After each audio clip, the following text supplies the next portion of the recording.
আসসালামু আলাইকুম প্রিয় শিক্ষার্থীরা, তোমরা যারা এই বছর 2024 সালে বোর্ড চ্যালেঞ্জ করেছিল, তো তোমাদের কাঙ্ক্ষিত রেজাল্ট কিন্তু আসে নাই, অর্থাৎ ফলাফল তেমন বেশি পরিবর্তন হয় না। তো দেখো, দৈনিক আমাদের বার্তা পরীক্ষকদের অবহেলায় পরীক্ষাতে স্বপ্নভঙ্গ, তারা একটি নিউজ করেছে। তো তোমরা অনেকে, আমি দেখতেছি গ্রুপে বলতেছে নাকি আবার আন্দোলন হবে, আবার অনেকে বলতেছে যাদের এক সাবজেক্টে ফেল আসছে তাদের পরীক্ষা নেওয়ার জন্য। তো এই সকল বিষয় নিয়ে আমি এখন বিস্তারিত আলোচনা করব। তোমরা যারা আমার এই চ্যানেলের নতুন দর্শক, অবশ্যই চ্যানেলটা সাবস্ক্রাইব করে পাশে থাকা বেল বাটনটি ক্লিক করে দিবা পরবর্তী সকল আপডেট সবার আগে পাওয়ার জন্য। তাহলে চলুন আমরা মূল ভিডিওতে চলে যাই। প্রিয় শিক্ষার্থীরা, এই মুহূর্তে আমরা এসএসসি 2024 ছাত্র আন্দোলনের যে একটি গ্রুপ আছে সেটার মধ্যে আছি।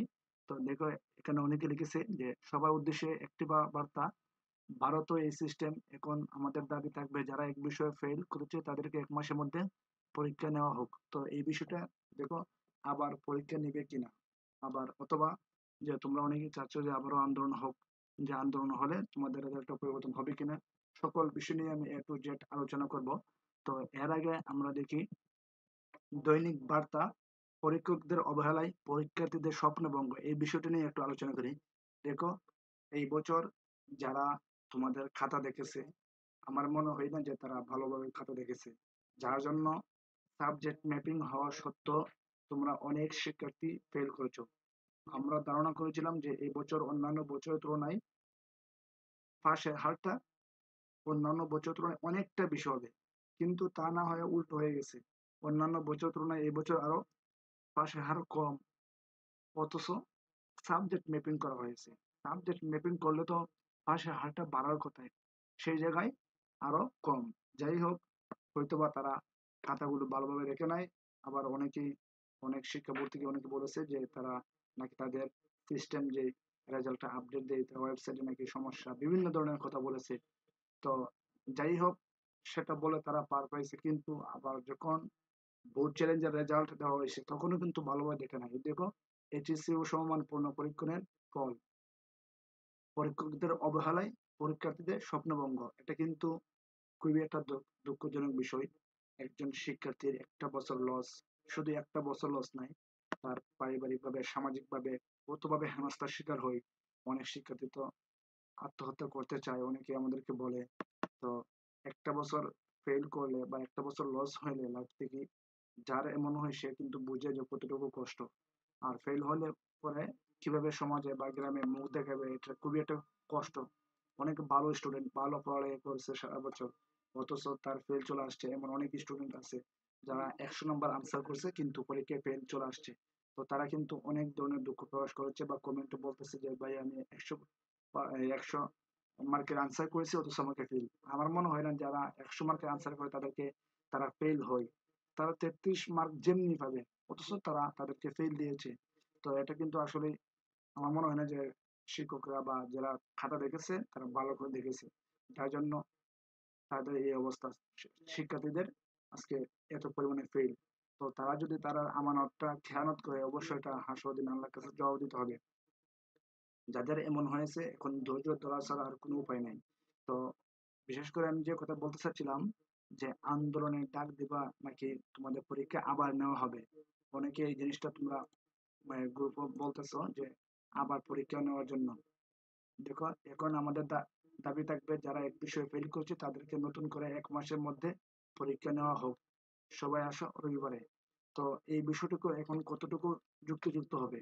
দেখো, আমার মনে হয় না যে এখন তারা আবার পরীক্ষা নেবে। এত আন্দোলন করার পরও যেহেতু তোমরা আগে সেটা থামাইতে পারো নাই, বা তোমাদেরকে ওটু পাস দেওয়া হয় না, সাবজেক্ট মেরিট দেওয়া হয় নাই, আমার মনে হয় না যে এটা নিবে। আর এখন তোমরা যারা বলতেছো 1 মাসের সময় দিয়ে আবার পরীক্ষা নেওয়ার জন্য, তখন তো শিক্ষা বোর্ড একটা প্রশ্ন করবে যে আগেই বললেই তো হতো, আমরা 1 মাস সময় বাড়িয়ে দিয়ে তোমাদেরকে পরীক্ষা নিতাম। কিন্তু শিক্ষার্থীরা তখন চায় নাই যে পরীক্ষা দেওয়ার জন্য। তো এই কথাটা আমার মনে হয় না যে কাজ হবে, যে এখন আবার যে দাবি এক বিষয় যারা ফেল করেছে নতুন করে 1 মাসের মধ্যে পরীক্ষা নেওয়া হোক, এটা কোনোভাবে মানবে না। কেননা শিক্ষা বোর্ড বলবে আমরা তো আগে চাইছিলাম তোমাদেরকে 1 মাস সময় বাড়িয়ে দিয়ে তোমাদের পরীক্ষা নেওয়ার জন্য, তখন তো শিক্ষার্থীরা না করেছিল যে তারা পরীক্ষা দিবে না সাবজেক্ট ম্যাপিং করার জন্য। তো এখন যদি এই কথা বলা হয় যে 1 মাসের মধ্যে নতুন করে আবার পরীক্ষা নেওয়ার জন্য, এটা শিক্ষা বোর্ড কোনোভাবেই মানবে না। তো এখন আসি যে আন্দোলনের বিষয়টা। তো অনেকে বলতেছো আবারও নাকি রবিবারে আন্দোলন করবা। দেখো, আন্দোলন করবার ঠিকই আছে, কিন্তু তোমাদের আন্দোলনে এখন যে সফল হবে, আগে তো মোটামুটি প্রায় 90% বা 99% সম্ভাবনা ছিল তোমাদের আন্দোলন সফল হওয়ার। আর এখন মনে হয় না আমার যে তোমাদের 10% সম্ভাবনা আছে, যে এই 10% সম্ভাবনা নাই যে তোমরা আন্দোলনে সফল হবা। কাজে আমি বলবো এই আন্দোলনে না গিয়ে, যেহেতু তোমাদের বোর্ড চ্যালেঞ্জের রেজাল্ট অলরেডি শেষ হয়ে গেছে, এতদিন তো ছিল শুধুমাত্র তোমাদের একাডেমিক রেজাল্ট, এখন তো বোর্ড চ্যালেঞ্জের রেজাল্ট অলরেডি শেষ হয়ে গেছে। এখন তোমরা যদি আন্দোলন করো, কোনো গণমাধ্যম বা কোনো নিউজ বা তোমাদের পক্ষে কথা বলবে আমার মনে হয় না। এতদিন কিছু গণমাধ্যম যাই হোক কথা বলছে, এখন যারা তোমরা আন্দোলন করতে চাচ্ছ, তো তোমাদের পক্ষে আমার মনে হয় না কোনো গণমাধ্যম বা কেউ থাকবে। যাই হোক, দুঃখজনক বিষয় হলে এটা মানতে হবে, যারা ফেল করেছো তোমরা আগামী বছর পরীক্ষা দিতে হবে, এছাড়া এখন আর কোনো উপায় নাই, কোনো পথ নাই। তোমরা অনেকেই গ্রুপে বলতেছো যে আন্দোলন করার জন্য, বা এটা হবে না। দেখো, আমিও কিন্তু তোমাদের সাথে আন্দোলন ছিলাম, তোমাদের সাথে আমি একমত ছিলাম, কিন্তু এখন আমি দেখতেছি যেটা সত্য কথা বলতে, যে এখন আর সম্ভব না, কোনোভাবেই সম্ভব না। তোমরা হয়তো বা আমার প্রতি রাগ করতে পারো, রাগ করার কিছু নাই। বাস্তব কথাটাই বললাম, যে এখন তোমরা আন্দোলন করেও কিন্তু তোমরা সফল হতে পারবে না। কেননা এখন কিন্তু অনেক শিক্ষার্থী আবার পাশ করেছে, অর্থাৎ ফেল থেকে পাশ চলে আসছে, তারা তো এখন আর আন্দোলন নামবে না। তো এখন তো তোমাদের থেকে আরো কিছু সংখ্যক মানুষ আরো কমে গেছে, তো এখন তারা নামবে কেন?